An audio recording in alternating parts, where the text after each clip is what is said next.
بسم اللہ الرحمن الرحیم۔ ایک بار ایک باپ اپنے بیٹے سے ملنے شہر جاتا ہے۔ وہاں اس کے بیٹے کے ساتھ ایک خوبصورت لڑکی بھی رہتی ہے۔ تینوں ڈنر کی ٹیبل پر بیٹھ جاتے ہیں۔ پاپا پوچھتا ہے، بیٹا تمہارے ساتھ یہ لڑکی کون ہے؟ بیٹا بولتا ہے، پاپا یہ لڑکی میری روم پارٹنر ہے اور میرے ساتھ ہی رہتی ہے۔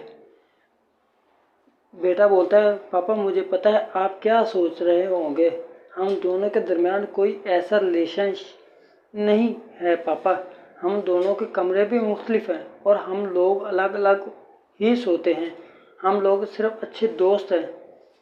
پاپا بولتا ہے، اچھا بیٹا۔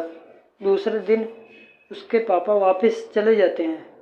ایک ہفتے کے بعد اس لڑکی کو یاد آتا ہے، کہتی ہے کہ سنو، گزشتہ سنڈے تمہارے پاپا نے جس پلیٹ میں ڈنر کیا تھا وہ پلیٹ غائب ہے، مجھے تو شک ہے کہ پلیٹ تمہارے پاپا نے ہی چوری کی ہوگی۔ آدمی بولتا ہے، شٹ اپ، یہ تم کیا کہہ رہی ہو لڑکی، آپ ایک بار اپنے پاپا سے پوچھ تو لو۔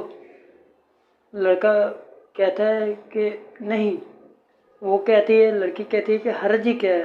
آدمی کہتا ہے، اوکے۔ آدمی اپنے پاپا کو ایک ای میل میں لکھ کر میسج کرتا ہے کہ ڈیئر پاپا، میں یہ نہیں کہہ رہا ہوں کہ آپ نے پلیٹ چوری کی ہے، میں یہ بھی نہیں کہہ رہا ہوں کہ آپ نے پلیٹ چوری نہیں کی۔ اگر آپ غلطی سے پلیٹ لے گئے ہو تو پلیز آپ اسے واپس کر دیں، کیونکہ وہ اس لڑکی کی ہی پلیٹ ہے۔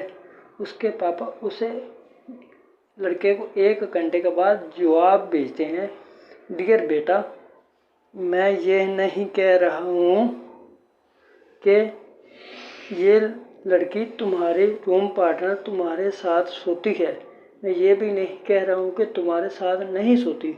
اگر اس پورے ہفتے میں وہ لڑکی ایک بار بھی اپنے کمرے میں بیڈ پر سو جاتی تو تکیے کے نیچے سے اسے پلیٹ مل جاتی جو میں نے چھپائی تھی۔ تیرا باپ کبھی بھی اپنے